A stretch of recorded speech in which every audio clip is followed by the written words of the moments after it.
Hey, welcome back to the channel. It's not a response, it's a Rob-sponse.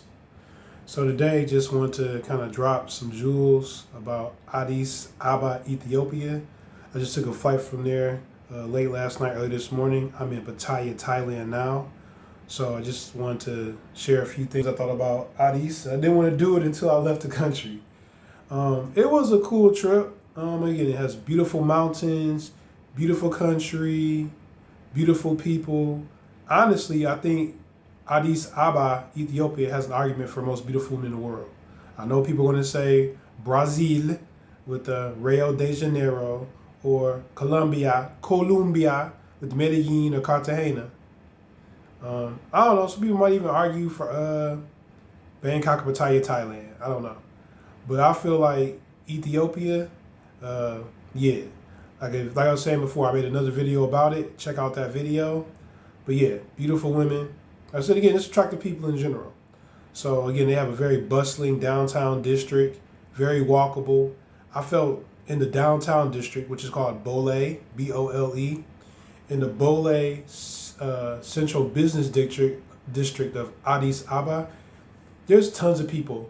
The metropolitan area, I believe, is like 4 million. So at all times of night, people are out. You can feel safe. Once you get closer to the airport, they even have the military doing patrols, foot patrols, driving patrols. They're armed. So again, I was shocked. Like, I was on Gemini and ChatGPT, and I was being told by those resources to avoid going out at night. Make sure you take a Yango or take a Lefa, L-E-F-A, or take a ride. Those are the Uber equivalents in Addis Ababa. But I felt safe at night, no problem. Now, again, I gave the flowers to Addis Ababa. I gotta go with what I didn't like. And again, I still like the city more than I didn't, because again, it's a beautiful city, very walkable. A lot of food choices. The closest place to having American style breakfast of anywhere I've been outside of America. So that's going for it too. All right, number one. And again, every city has beggars. The United States has beggars. You got water boys in Detroit, and you got water boys in Atlanta, Georgia. So again, this is not the fact that Addis Ababa has little kids that are asking for money. What makes Addis Ababa different is these little kids, particularly like little girls, I'm talking 5, 6, 7 years old, will pat your pocket, will pat you on the leg, will pat your pocket, and they will follow you for blocks on end. In Atlanta, in Buckhead, right? I remember one time, I had dinner. I finished a date up with a girl at the time, and someone on the street was like, I want to eat something. And, we're asking for food. And then, we offered the food. She actually had audacity to turn it down.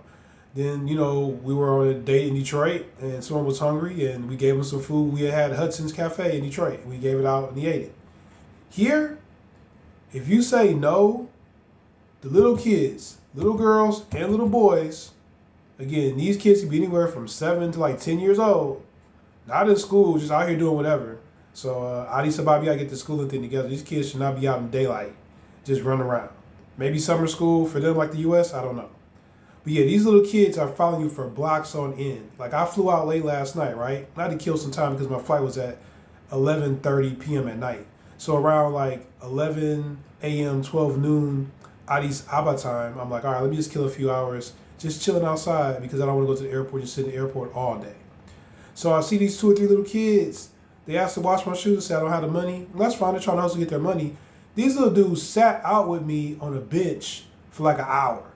And then I was ready, okay, let me walk off and see if they'll still follow. I walked off, they still followed me. It got so bad that probably about 2.5 hours after I first saw them, there were like 3 of them. Eventually, like 2 of them went away, and then 1 kind of followed me. I went to this breakfast spot, got some food. I felt bad. So I gave them like $5. I gave them like 5 birr, B-I-R-R. That's the Addis Ethiopia currency. So I gave them that. And then he eventually went away.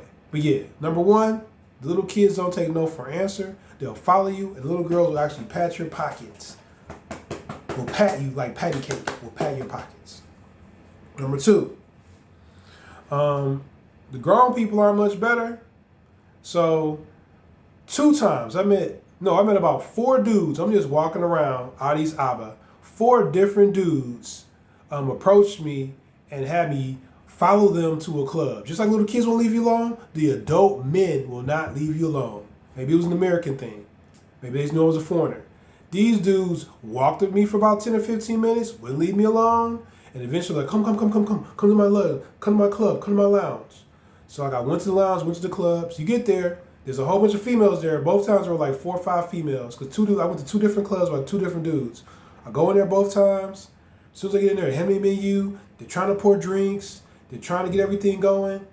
And then the girls are like trying to sauce you up and talk to you. Because I guess the idea is you sit down, you get comfortable, you like a couple girls, then you buy everybody drinks. And before you know it, you done spent, 10 or 20,000 birr, which is like, 10,000 birr is like $70. So 20,000 birr is like $140. So the one time I was wise to it, I was like, yeah, I see the setup right here. He brings me to this club. There's like 4 or 5 girls in there. I'm like, all right, you know what? I looked at the menu. Okay, I'll come back. And again, out the 4 or 5 girls, probably 2 of them were like really, really pretty, really, really bad. The other 3 were like attractive. The second time, and there was a holiday on like this past Thursday. Today is Saturday, this past Thursday. So there's a holiday, and like I guess all the women in Addis Ababa who like went to school graduated. So there's like girls in there dancing, line dancing, hustling, as we would call it in Detroit or Atlanta. So another dude brought me to his club after hounding me down for like 20 minutes. I see he sits down. He's like, yeah, the girls graduated. Here's the menu. He starts pouring drinks. He starts offering everybody stuff. I'm like, dude, I just sat down and was looking around. No. You got to do it. They just graduated. We do charity here. The men look out for the women. Dude, you didn't even ask me anything. You start pouring everybody drinks and stuff. I barely just sat down there. So no, I actually got up and left and said, nope, I'm good. Didn't ask for this. And I walked off. He was mad. He was upset.